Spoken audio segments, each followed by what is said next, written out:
नमस्कार। आकाशवाणी जयपुर अजमेर से प्रस्तुत हैं प्रादेशिक समाचार।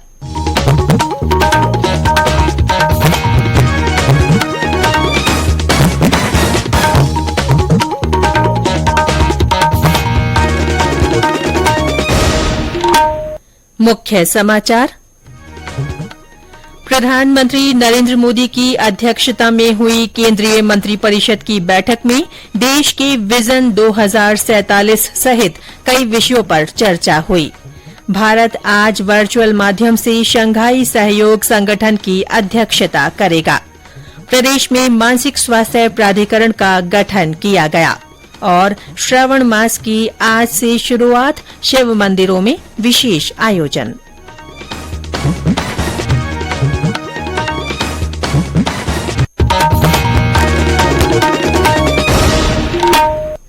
समाचारों के साथ मैं रितिका गुप्ता और अब समाचार विस्तार से।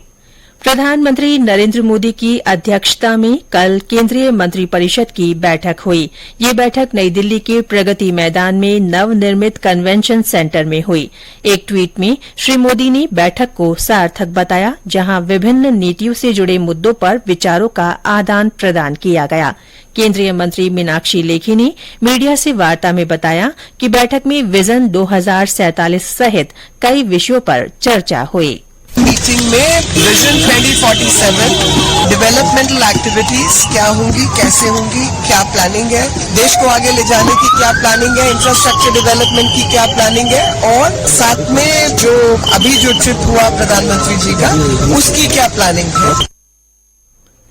प्रधानमंत्री नरेंद्र मोदी आज वीडियो कॉन्फ्रेंस के माध्यम से आंध्र प्रदेश के पुट्टपर्थी में साई हीरा ग्लोबल कन्वेंशन सेंटर का उद्घाटन करेंगे। समारोह में दुनिया भर के प्रमुख गणमान्य लोग मौजूद रहेंगे। श्री सत्यसाई सेंट्रल ट्रस्ट ने पुट्टपर्थी के प्रशांति निलयम में नई सुविधा साई हीरा ग्लोबल कन्वेंशन सेंटर का निर्माण किया है। प्रशांति निलयम श्री सत्य साई बाबा का मुख्य आश्रम है। भारत आज वर्चुअल माध्यम से शंघाई सहयोग संगठन एससीओ की अध्यक्षता करेगा। एससीओ के राष्ट्र अध्यक्षों के 23वें शिखर सम्मेलन की अध्यक्षता प्रधानमंत्री नरेंद्र मोदी करेंगे। विदेश मंत्रालय ने कहा है कि एससीओ के सभी सदस्य देश चीन, रूस, कजाकिस्तान, किर्गिस्तान, पाकिस्तान, ताजिकिस्तान और उज्बेकिस्तान को इस शिखर सम्मेलन में भागीदारी करने के लिए आमंत्रित किया गया है। ईरान, बेलारूस और मंगोलिया को पर्यवेक्षक के रूप में आमंत्रित किया गया है। एससीओ की परंपरा के अनुसार तुर्कमेनिस्तान को भी अतिथि अध्यक्ष के रूप में आमंत्रित किया गया है। महिला और बाल विकास मंत्रालय ने दुष्कर्म की शिकार उन नाबालिग बालिकाओं को चिकित्सा और अन्य आवश्यक सहायता प्रदान करने का निर्णय लिया है, जिन्हें जबरन गर्भधारण के कारण परिवार ने त्याग दिया है। मंत्रालय के अनुसार बाल देखभाल संस्थानों में ऐसी बालिकाओं को 18 वर्ष की आयु तक सहायता दी जाएगी और बाद में इसे 23 वर्ष की आयु तक बढ़ाया जा सकता है। मंत्रालय ने नाबालिग पीड़ितों की मदद के लिए राज्य सरकार और बाल देखभाल संस्थानों के सहयोग से मिशन वात्सल्य के प्रशासनिक ढांचे का इस्तेमाल किया है। सरकार ने नाबालिग पीड़ितों को शीघ्र न्याय दिलाने के लिए देश में 415 पॉस्को त्वरित अदालतें स्थापित की हैं। प्रदेश के सरकारी विद्यालयों में बालिकाओं को नए शैक्षणिक सत्र में आत्मरक्षा के लिए रानी लक्ष्मीबाई आत्मरक्षा कार्यक्रम के तहत विशेष प्रशिक्षण दिया जाएगा। इसके लिए राजस्थान स्कूल शिक्षा परिषद की आयुक्त और राज्य परियोजना निदेशक श्रुति भारद्वाज ने कल जयपुर के राजस्थान पुलिस अकादमी में प्रदेश के स्कूलों में कार्यरत महिला फिजिकल टीचर्स के लिए विशेष प्रशिक्षण कोर्स का शुभारंभ किया। जोधपुर में केंद्रीय शुष्क क्षेत्र अनुसंधान संस्थान काजरी में खजूर का अधिकतम उत्पादन प्राप्त करने के लिए वैज्ञानिक लगातार शोध कर रहे हैं। हमारे संवाददाता ने बताया कि प्रत्येक पेड़ पर 100 किलो से भी अधिक गुणवत्तापूर्ण फल प्राप्त हो रहे हैं।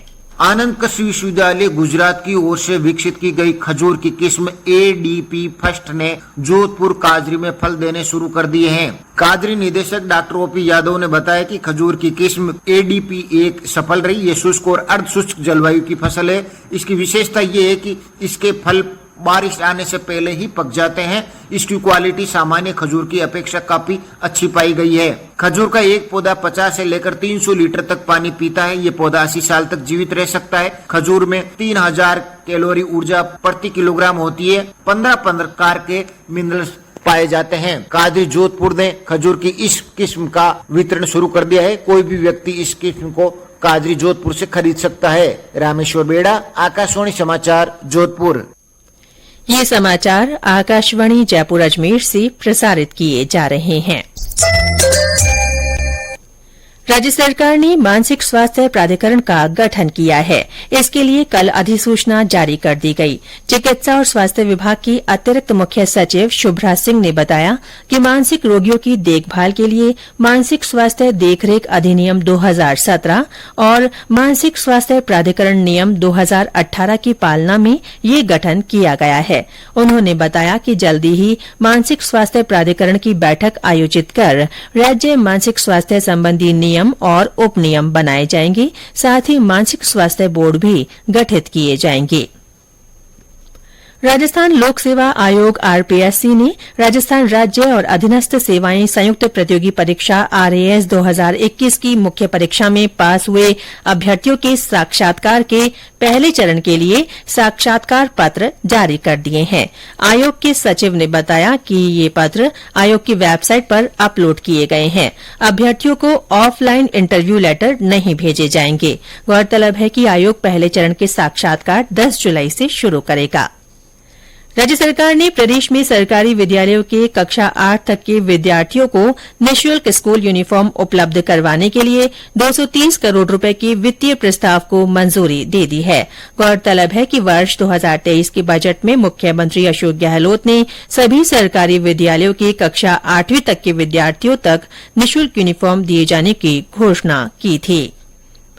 आज से सावन महीने की शुरुआत हो गई है। इस बार सावन में अधिक मास के संयोग के कारण 8 वन सोमवार आएंगे। प्रदेश भर में आज तड़के से ही शिव मंदिरों में विशेष आयोजन किए जा रहे हैं। राजधानी जयपुर में ताड़केश्वर मंदिर और झारखंड महादेव मंदिर में लोग भगवान शिव की आराधना के लिए पहुंच रहे हैं। करौली में भक्त शिव मंदिरों में जाकर जलाभिषेक कर रहे हैं। इस अवसर पर शिव मंदिरों को विशेष रूप से सजाया गया है। भीलवाड़ा जिले के प्रसिद्ध हरणी महादेव और तिलस्वा महादेव मंदिर में विशेष आयोजन हो रहे हैं। सवाईमाधोपुर जिले की शिवाड़ स्थित श्री घुश्मेश्वर महादेव मंदिर में आज से श्रावण महोत्सव का शुभारंभ शोभा यात्रा और ध्वजारोहण के साथ होगा। ब्यौरा हमारे संवाददाता से। जिले के शिवाड़ कस्बे स्थित श्री घुश्मेश्वर महादेव मंदिर में श्रावण महोत्सव का शुभारंभ आज शोभा यात्रा और धर्म ध्वजारोहण के साथ होगा। महोत्सव के दौरान प्रत्येक सोमवार, प्रदोष तथा चतुर्दशी को सहस्त्रघाट रुद्राभिषेक सहित विभिन्न धार्मिक आयोजन और अनुष्ठान होंगे। इसके अलावा विभिन्न रंगारंग सांस्कृतिक कार्यक्रम भी होंगे। महोत्सव के चलते मंदिर को विशेष रूप से सजाया गया है। इसके साथ ही दुकानें भी सज चुकी हैं। अधिक मास होने के कारण इस बार श्रावण महोत्सव 30 अगस्त तक चलेगा। ऐसे में श्रद्धालुओं की आवक भी बढ़ेगी। श्रद्धालुओं की सुरक्षा व्यवस्था को लेकर पुलिस प्रशासन और मंदिर ट्रस्ट की ओर से कड़े प्रबंध किए गए हैं। सतीश वर्मा, आकाशवाणी समाचार, सवाईमाधोपुर। उधर दौसा के नीलकंठ महादेव मंदिर में भी विशेष पूजा अर्चना हो रही है। इधर 12 दिनों की वार्षिक कावड़ यात्रा आज से देश के विभिन्न हिस्सों में शुरू हो गई है। उत्तराखंड और उत्तर प्रदेश के साथ अन्य राज्यों की सरकारों ने भी कावड़ यात्रियों को देखते हुए सुरक्षा के व्यापक प्रबंध किए हैं। प्रदेश के कई जिलों में पिछले 24 घंटों में हल्की से मध्यम बारिश हुई। करौली जिले में सुबह तेज हवाओं के साथ हल्की बरसात हुई। दौसा में मौसम में अचानक बदलाव के बाद रिमझिम बरसात का दौर चला। मौसम विभाग ने अगले 1-2 दिन बारिश की गतिविधियों में कमी की संभावना व्यक्त की है। इसके बाद तेज बारिश का दौर फिर से शुरू हो सकता है। विभाग ने आज अलवर, टोंक और दौसा जिलों में मेघ गर्जन के साथ हल्की से मध्यम वर्षा की संभावना जताई है। वहीं भरतपुर, करौली, सवाईमाधोपुर, बूंदी, जयपुर और झुंझुनू में भी हल्की बरसात हो सकती है। और अंत में मुख्य समाचार एक बार फिर। प्रधानमंत्री नरेंद्र मोदी की अध्यक्षता में हुई केंद्रीय मंत्रिपरिषद की बैठक में देश के विजन 2047 सहित कई विषयों पर चर्चा हुई। भारत आज वर्चुअल माध्यम से शंघाई सहयोग संगठन की अध्यक्षता करेगा।